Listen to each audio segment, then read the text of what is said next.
Clip number 681۔ اس clip میں آپ قرآن پاک کی سورہ نحل کی آیت نمبر 79 سے 82 تک کی تلاوت، ترجمہ اور تفسیر قرآن صراط الجنان سماعت فرمائیں گے۔ بسم اللہ الرحمن الرحیم۔ ترجمہ: اللہ کے نام سے شروع جو نہایت مہربان رحمت والا ہے۔ الم يروا الى الطير مسخرات في جو السماء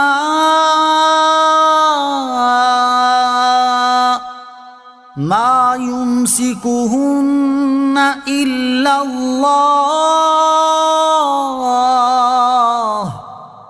ان في ذلك لآيات لقوم يؤمنون۔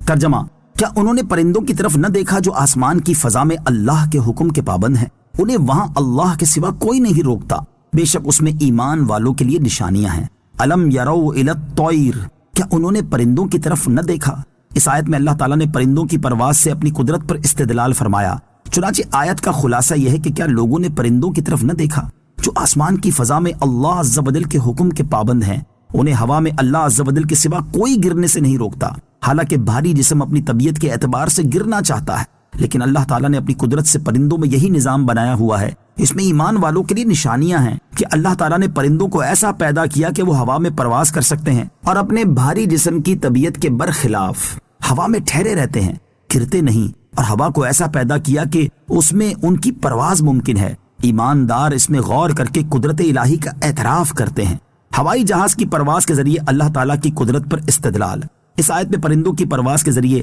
اللہ تعالیٰ کی قدرت پر استدلال کیا گیا ہے، اور اگر لوگ چاہیں تو فی زمانہ پرندوں سے کہیں بڑی اور ان سے انتہائی وزنی چیز ہوائی جہاز کے ذریعے بھی اللہ تعالیٰ کی قدرت پر دلیل حاصل کر سکتے ہیں کہ اللہ تعالیٰ نے انسان کو ایسی عقل، سمجھ اور قدرت دی کہ اس نے ایسی چیز بنا لی جو ٹنوں کے حساب سے وزنی ہے اور بڑی اتنی ہے کہ سینکڑوں انسانوں کو اپنے اندر سمو لیتی ہے، اور پھر اپنے وزن سینکڑوں انسانوں اور ان کے ساز و سامان کے وزن کے ساتھ گھنٹوں ہوا میں پرواز بھی کر لیتی ہے۔ اور اس کا یہ پرواز کرنا بظاہر اگرچہ مشینی آلات کی وجہ سے ہے، لیکن در حقیقت یہ اللہ تعالیٰ کی قدرت اور اسی کے اثر سے ہوا میں محو پرواز ہے، کیونکہ ہوا کو پرواز کے قابل اللہ تعالیٰ نے بنایا ہے، کسی انسان نے نہیں بنایا۔ یوں ہی ہوائی جہاز بھی انسان نے اللہ تعالیٰ کی دی ہوئی عقل، سمجھ اور قدرت سے بنایا ہے، اس خود کوئی کہاں اس قابل تھا کہ ایسی چیز بنا سکے۔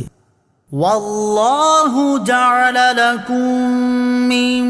بیوتکم سکنا وجعل لکم من جلود الانعام بیوتا تستخفونها يوم ظعنكم ويوم إقامتكم ومن أصوافها وأوبارها وأشعارها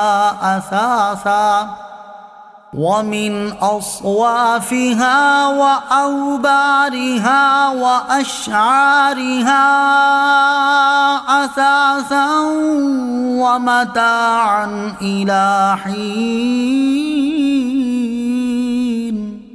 ترجمہ: اور اللہ نے تمہارے گھروں کو تمہاری رہائش بنایا، اور اس نے تمہارے لیے جانوروں کی کھالوں سے کچھ گھر بنائے جنہیں تم اپنے سفر کے دن اور اپنے قیام کے دن بڑا ہلکا پھلکا پاتے ہو، اور بھیڑوں کی اون اور اونٹوں کی پشم اور بکریوں کے بالوں سے گھریلو سامان اور ایک مدت تک فائدہ اٹھانے کے اسباب بنائے۔ واللہ جعل لکم من بیوتکم سکنا، اور اللہ نے تمہارے گھروں کو تمہاری رہائش بنایا۔ اس آیت میں بھی اللہ تعالیٰ کی وحدانیت کے دلائل اور بندوں پر اللہ تعالیٰ کی نعمتوں کا ذکر کیا گیا ہے۔ آیت کا خلاصہ یہ ہے کہ اللہ تعالیٰ نے تمہاری رہائش کے لیے اینٹوں اور پتھروں سے تمہارے گھروں کو بنایا جن میں تم آرام کرتے ہو، اور اس نے تمہارے لیے جانوروں کی کھالوں سے خیموں کی شکل میں کچھ گھر بنائے جنہیں تم اپنے سفر کے دنوں میں اٹھا کر چلتے وقت اور منزلوں پر قیام کے وقت لگانے کے لیے بڑا ہلکا پھلکا پاتے ہو۔ اور اسی اللہ عز و جل نے تمہارے لیے بھیڑوں کی اون، اونٹوں کی پشم اور بکریوں کے بالوں سے گھریلو سامان مثلاً بچھانے، اوڑھنے کی چیزیں اور ایک مدت تک فائدہ اٹھانے کے اسباب بنائے۔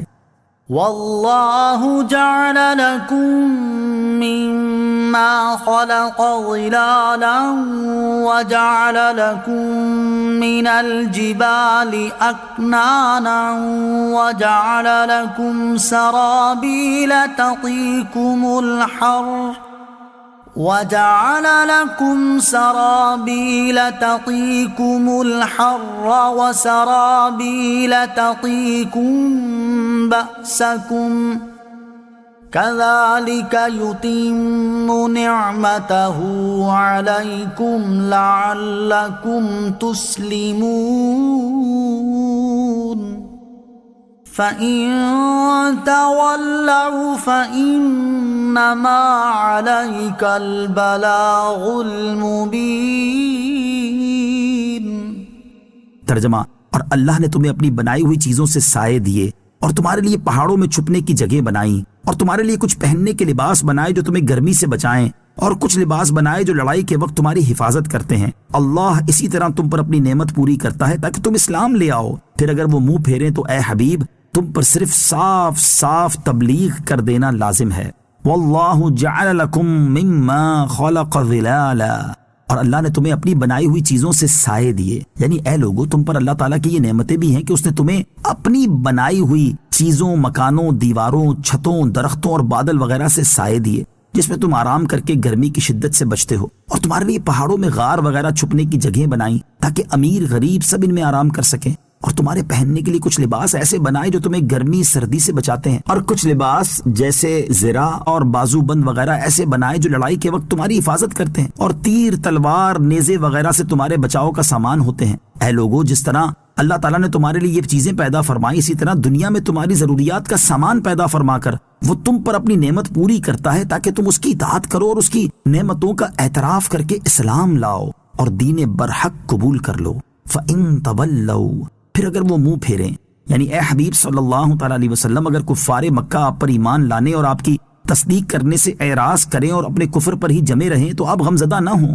آپ پر صرف صاف صاف تبلیغ کر دینا لازم ہے، اور جب آپ نے ان تک اللہ تعالیٰ کا پیغام پہنچا دیا تو آپ کا کام پورا ہو چکا اور اب نہ ماننے کا وبال ان کی گردن پر ہے۔ صلو علی الحبیب صلی اللہ تعالیٰ علی محمد صلی اللہ تعالیٰ علیہ وسلم۔